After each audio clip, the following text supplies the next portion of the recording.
So the anti-Russian the hostility to Russia was sort of baked in long before Trump showed up. And I don't think he understood from the very beginning that it was really not his call to settle anything in the region. He's not a honest broker in the Russian view. Now, I think they've been very polite to him and let him spin his wheels and try to do things. But ultimately, I don't think they expected anything to come of it. The question is, why would you pay any attention to President Trump at this point? Because where has he been on these issues? He was never a forceful voice for ending the war, never a forceful voice for peace. He came to it gradually and then made outrageous claims that he could not possibly transform into reality, that he could end it all in a day. Well, that's absurd. I think that reflects the assumptions that he continues to hold about who we are in the world today. It reflects this lack of understanding that we really do live in a multipolar world, that we are by no means the sole superpower, and if anything, we're viewed as very weak and vacillating at this point, particularly on the economic side. So I'm not sure the Russians are surprised. He may be surprised. And so now the Trump team wants to cover its tracks and sort of save face and pretend that, these Ukrainians just won't work with us. Come on. It's deeper than that. It's more profound than that. So I think we are rightly now going to stop interfering, I hope. To what extent President Trump and his team have control of the CIA is very much open to debate. And Radcliffe, the man who's over there, is a neocon. So I don't know what the CIA is actually doing. And I think that's something that Trump ought to focus on and find out, along with Tulsi Gabbard. Because I just don't see that we're doing a sharp turn in any particularly new direction. We're just sort of pretending that we had a role to play, and because the Ukrainians don't like us anymore or something, we're leaving. We're picking up our toys, leaving the sandbox, and going somewhere else to play. Well, as you said, the US, it does play a strange role because it has been a key participant in this war from the beginning, from the toppling of the government. And of course, as we learned from the New York Times article, the US has been very much front and center at the war planning. But at the same time, Trump and his team presents themselves as the mediators, who simply trying to get all the Europeans, the Russians and the Ukrainians to all come to an agreement. It is an interesting balancing act. It's a bit confusing as well, I would add. But what is the wider strategy then? What if there is no political settlement here, where does the United States go from here? I'm just asking because if Trump decides to double down and put more pressure on Russia, then how is his policies any different from that of Biden? And to this regard, he can't really argue that this isn't his war anymore, because at the moment, as you said, this is our U.S. weapons, U.S. intelligence being used to kill Russians. So, how long can you play to be a mediator if there's no peace to be made? I think those are legitimate questions. I think we have to come to the realization that the United States has no strategy. Now, that's not entirely a new development, let's be frank. Once the Cold War came to an end, it was more an effort to maintain our hegemony, political, military, and economic, than anything else. And we thought that the way you do that is by threatening and bullying and intervening. That hasn't worked out very well. In the meantime, we've largely ignored our own economic problems. We like to blame China for everything that's wrong at the moment economically, but the Chinese did not come over here in large groups and demand that we move our industries to China. They may have been the beneficiaries of that, but we allowed it to happen because the people in the private sector saw huge profits for themselves and could care less about the United States. So that's a separate problem entirely. People complain about the Chinese because they say, well, they've stolen IP, they've stolen this. Well, the Chinese have been doing that for the last couple of thousand years, as the Japanese and Koreans and others will tell you. And that's our fault because we admitted them to laboratories and universities and government labs and so forth. What did we expect to happen? I mean, it's just, We are the authors of our own misfortune, let's put it that way. But no one wants to admit that, least of all Donald Trump. Excuse me. And so I think right now there is no strategy other than, well, we're going to punish those Chinese, which of course is not working very well. If anybody's being punished at this point, it's us by our own actions. So what is the strategy? What are our interests? You see, it becomes very difficult to define your true strategic interests when powerful lobbies make those calls for you. And right now, the Israel lobby is in charge, and they're defining what our larger strategic interests are, not Americans. And then you have the sort of military-industrial congressional complex, which is all about funding itself and enriching themselves. They, too, have a huge impact on the conduct of policy. That's why I said, instead of doing what he's doing, I think he would be well served to find out whether or not he's got any control inside his own government. What's happening inside the CIA? What's happening over at the National Security Agency? What's happening on the ground in the State Department, if anything? I mean, the truth is, I think the State Department is increasingly irrelevant. It's a relic of the sort of early 20th century. It doesn't seem to have any impact at all. And I think that Rubio is almost indistinguishable from Blinken in all important ways. I don't know how many times I've spoken with delegations, people from overseas, that have been seeking contact with the Trump administration and all threw up their hands in disgust and walked away from the State Department. Saw no point in talking to them at all. So that leaves Department of Defense. And the Department of Defense is obviously in complete disarray. This is all self-inflicted nonsense, but I don't think anything's going to change until we see the financial crisis develop and the economy implode, which I think is not far off now. Well, do you see a power struggle, though, within the Trump administration? Because it seems like there's some neocons and some of the America First. We saw this with the strikes on Yemen that there were J.D. Vance, he said, well, this is not our war. And then you had the more neocons pushing for it. You see now the same with Iran. Some seem to favor war, others are very cautious. In Ukraine, I guess this was mostly obvious with the Witkoff proposal versus Keith Kellogg's proposals, which were very, very different. Is this a power struggle, or is it just Trump who is unfocused without a strategy? I think that's the biggest problem. President Trump is unfocused and is without a strategy. Now, I haven't seen much evidence that vice presidents mean very much in the context of our political system. You know, in Britain, they talk about the king has an heir and then a spare. Well, we have a spare. The spare is called the vice president. I don't see much evidence that President Trump listens to anything J.D. Vance has to say. I don't know that he listens to anybody, but certainly not J.D. Vance very much. He's just assigned J.D. Vance a new task, the quote-unquote tariff czar. What a terrible position to be in. I mean, this is back with Kamala Harris on the border. You know, they gave her this thing, and of course she did absolutely nothing, and that was, I guess, the real purpose of it. But she was irrelevant. And I think at this point, J.D. Vance is going to be this tariff czar. What's he going to do? The horse has left the barn. Is he going to ride out there, capture the horse, bring it back, and lock it up? No, I don't think so. You know, this business of disputes inside the administration, he's always had, whenever he was president previously, people in his administration that he appointed and didn't agree with. You know, this is monumentally stupid if you're actually trying to accomplish something. But we're back to the question of, what are we trying to accomplish? And I think that President Trump and his inner circle have been very focused on getting a win for the boss. We got to go out there and get a win for the president. How do we make this a win? And that dragged us into the nonsense in Ukraine. There's no win there for us.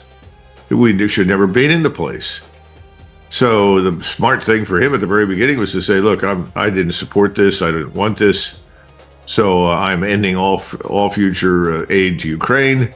And I'm pulling all the American troops and intelligence operatives and advisors and everybody else out of Ukraine in the next 48, 72 hours.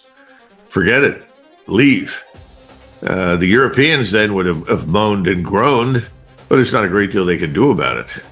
We know what the Europeans amount to militarily in the absence of the United States. Not much.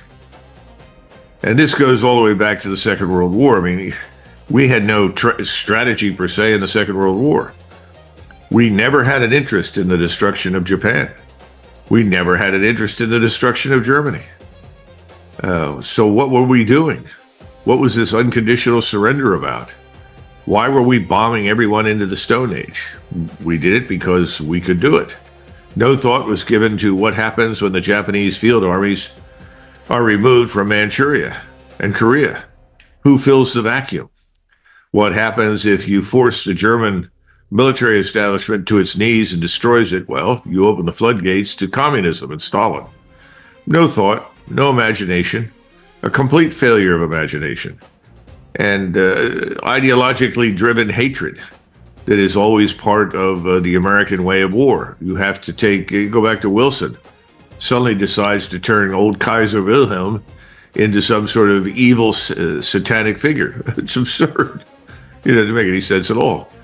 And what was our interest in World War I?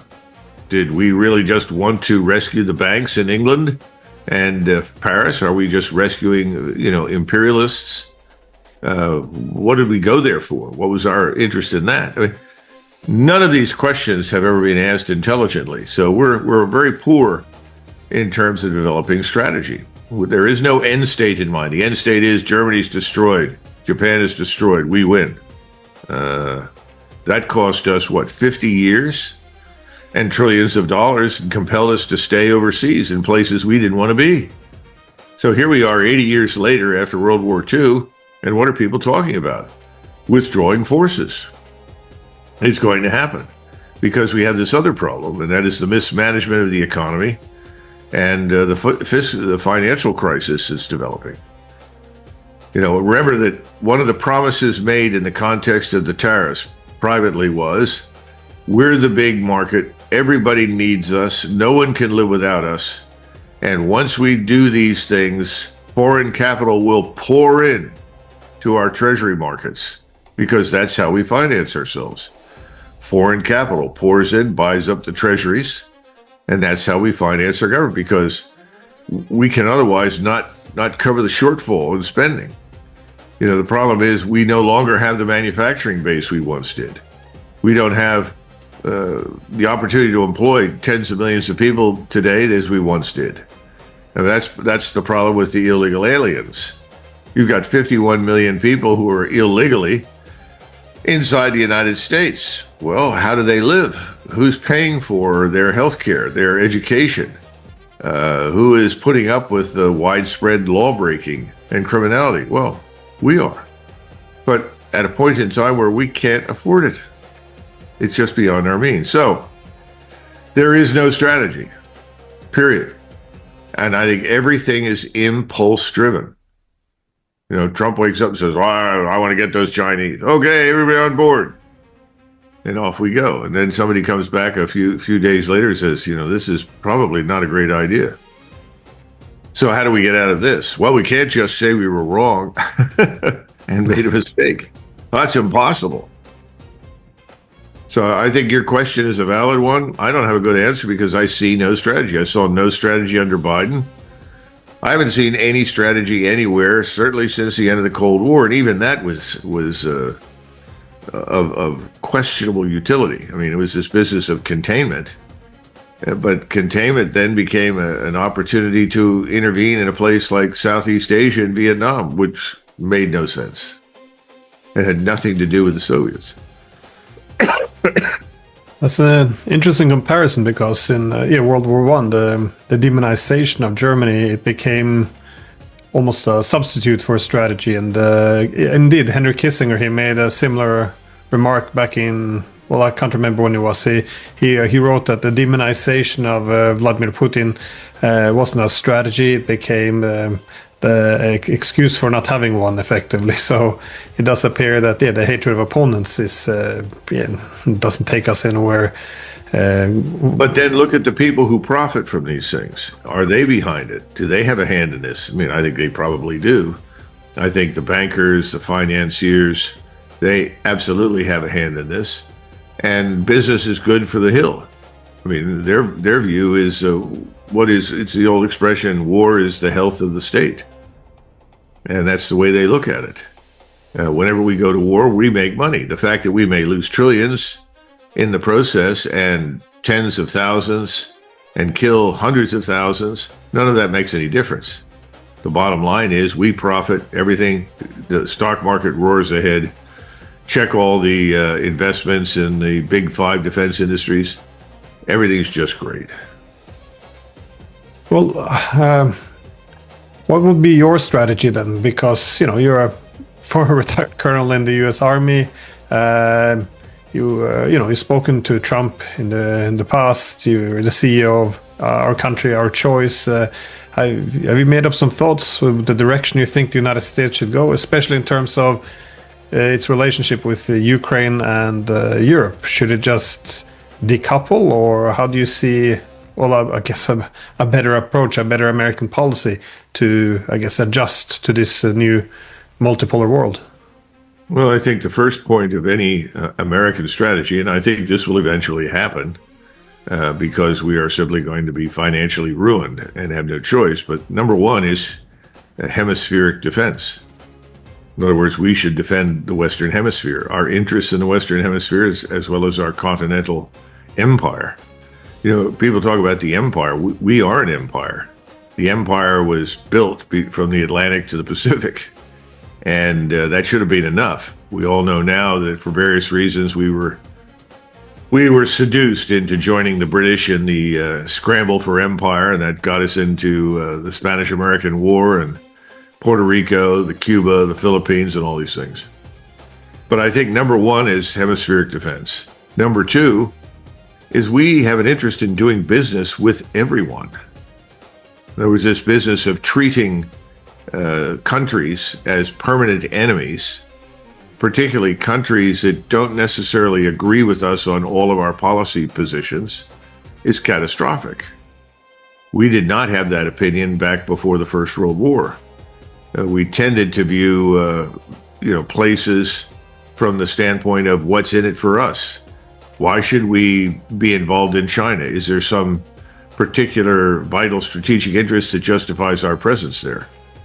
Those questions have not been asked for many, many years. I would argue that today we have a vital strategic interest in dramatically reducing our overseas profile. And how we do that is very important. In other words, you pull the plug and just bring everybody home. That may not be the best way to do it. You may want to do it over a period of 3 or 4 years incrementally. But in order to do that, you have to have control of your government.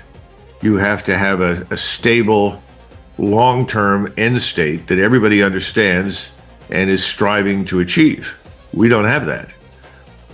So, when Trump was the president the first time around, privately, he thought in those terms. He said, why after 70 years are we still in Korea?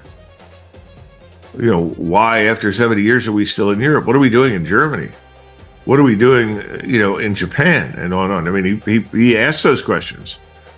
And of course, the neocon answer for the people that profit from all of this disastrous policy, they said, we have to be there. If we're not there, the world will fall apart. Everyone will fight with each other. We're the keystone in the edifice of Pax Americana. Well, that's just nonsense. That's not necessarily going to happen. And right now, that's why we look particularly impotent. There's no one in Asia interested in a war except us. You sit down with the Japanese, the Koreans, the Vietnamese, and they'll discuss their neighbors and thinking, but no one sees imminent war with China. And in most cases, they're not afraid of the Chinese militarily at all. Now, they are concerned about China's massive market, its massive economy, its massive manufacturing base. But the Asian solution does not involve bombing China to get rid of it. It's looking for ways to cooperate and limit, within certain restrictions, how each side works with the other. We don't think in those terms. You're either with us or against us. And that was the problem in 9/11. If you go back and listen to George Bush, that was his message. Either you're with us or against us. In truth, most places, most of the time, are neutral. And we should welcome that. But that gets you back to the real question is, what is the business of America? And the business of America has historically been commerce. You know, George Washington, when he left the presidency, said, give this nation 20 years of peace, and we will grow so strong economically that no one in the world will ever dare challenge us. Well, he was right. And while we took that position, we were very successful. People liked us. You know, we were popular. It's all of these interventions in places that are really of no concern for us. We have no historic or vital strategic interest of any kind in Ukraine, least of all in eastern Ukraine. You could have made the argument if you were sitting in NATO. In fact, I suggested that this be privately communicated to the Russians. Of course, nobody did it. Most Americans don't understand this. Even the people in the State Department and DOD, what are you talking about? I said, you know, what happens east of the Dnieper River? That's not part of the West. Never has been. Kiev, for most of its existence, certainly after the Mongols destroyed it in 1240, was an outpost for the West on the Dnieper River. And the Polish-Lithuanian Commonwealth controlled that for centuries. That's why Western Ukraine is radically different from Russia. That's why the language is different. That's why many of the words that are used are not the same. That's why the population genetically is different. So the point is, no one thought in those terms. That's the way people thought who were prudent like Bismarck.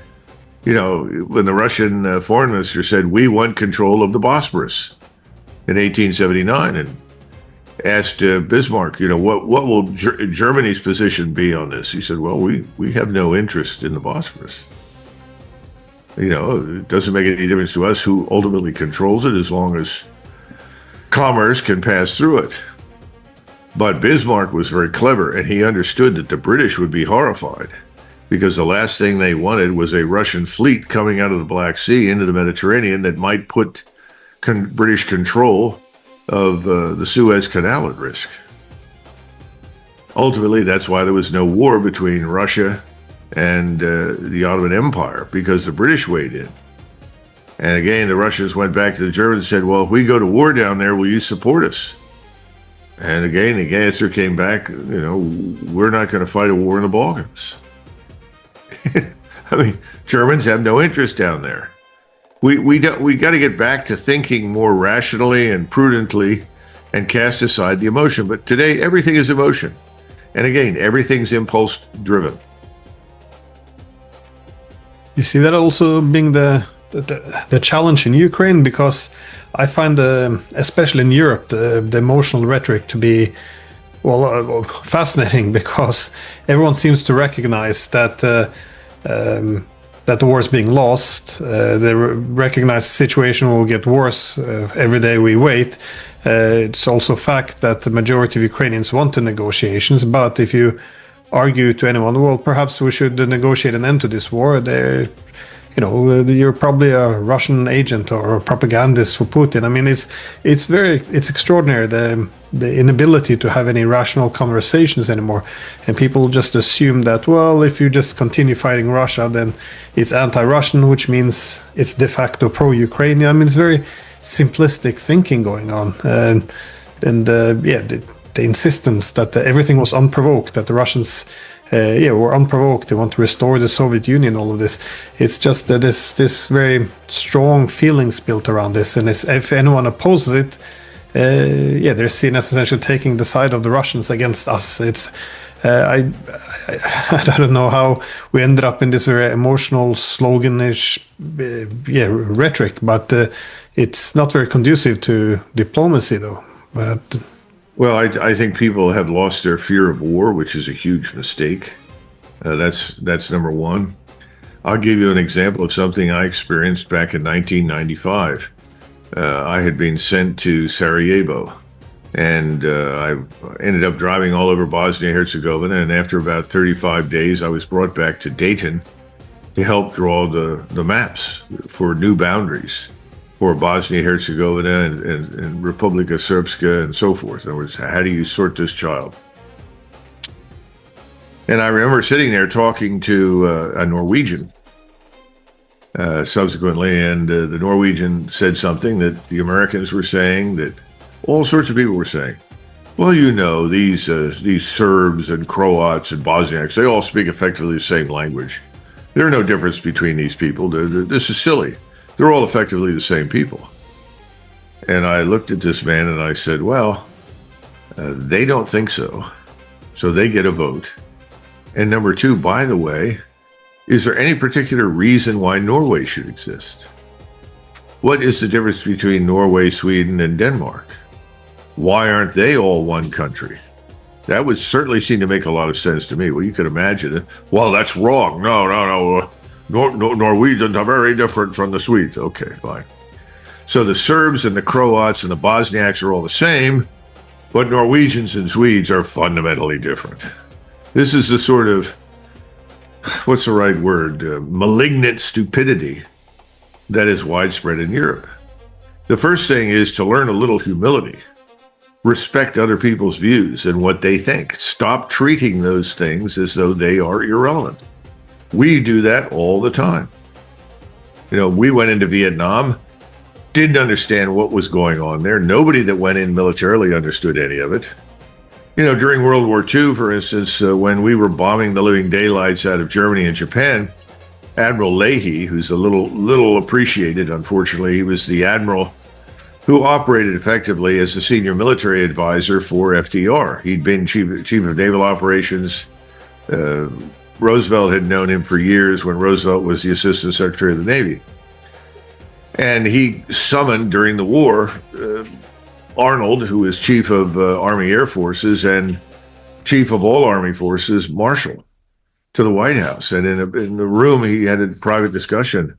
And he said, this is late 1943. He said, what are you doing in Germany and Japan?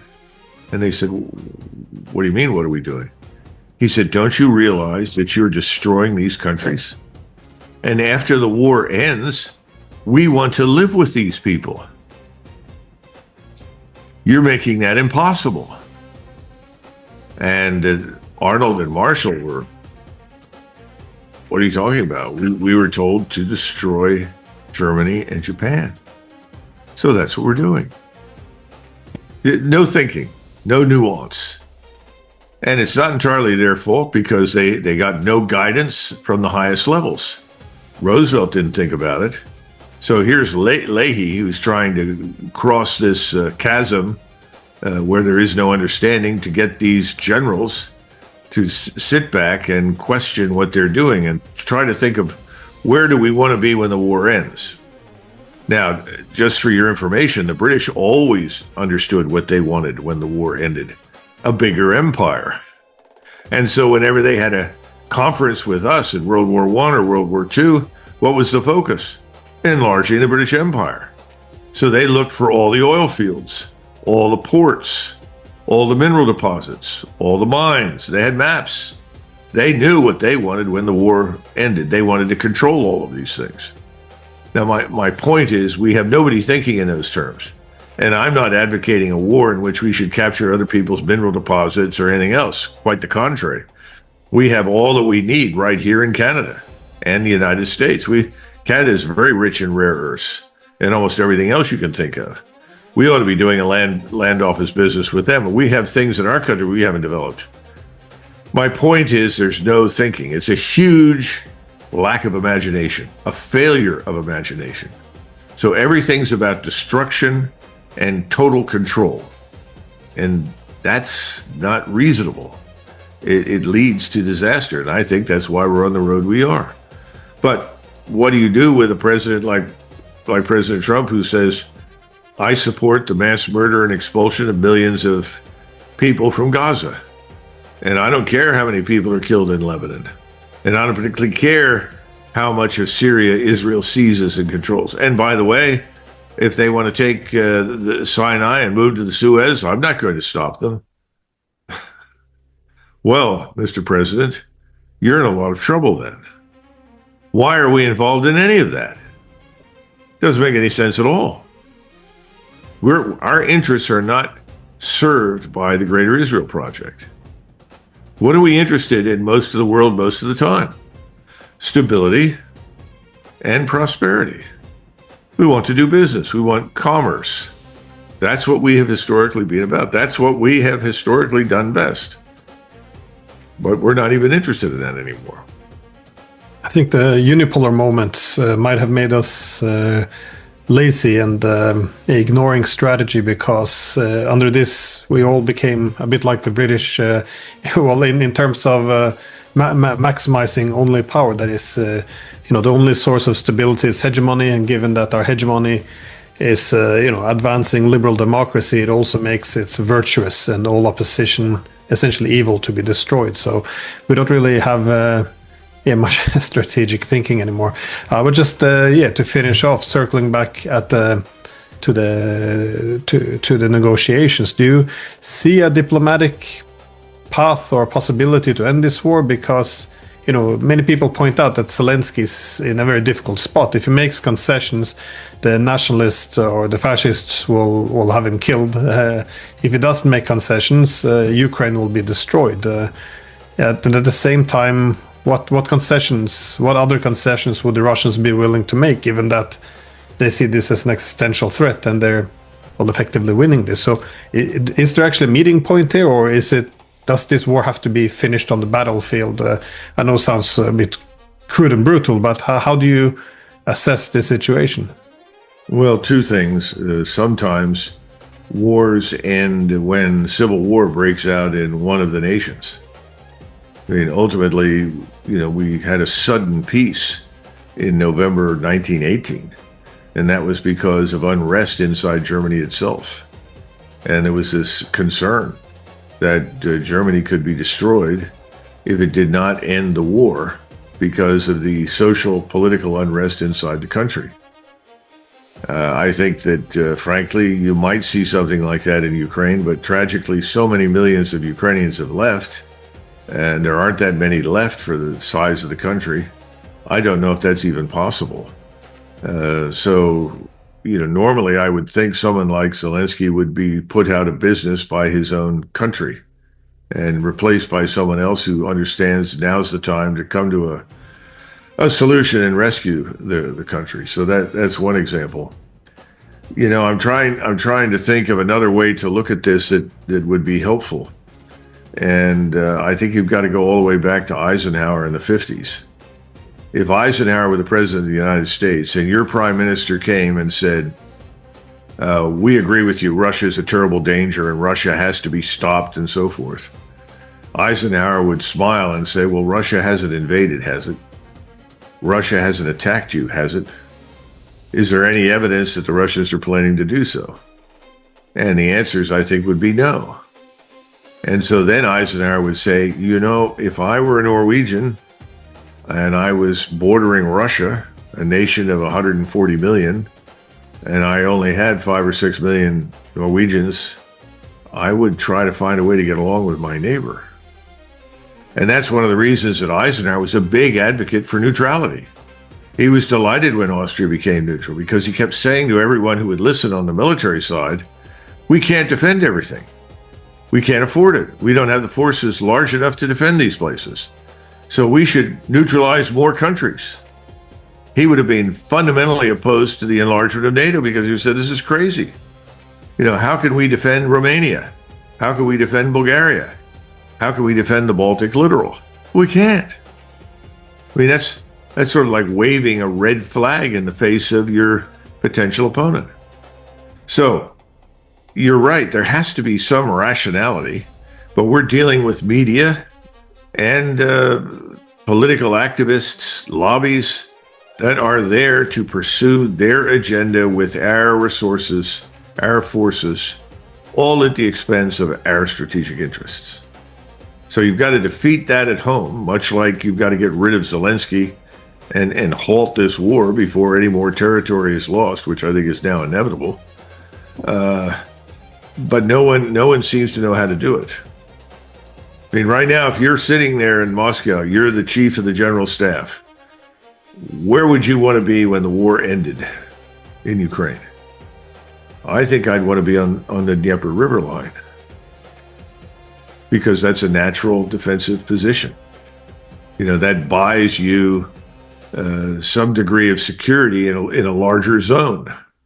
Then you can debate whether or not it makes sense to take Odessa. I know the Russians would like to because historically it's not Ukrainian, it's Russian.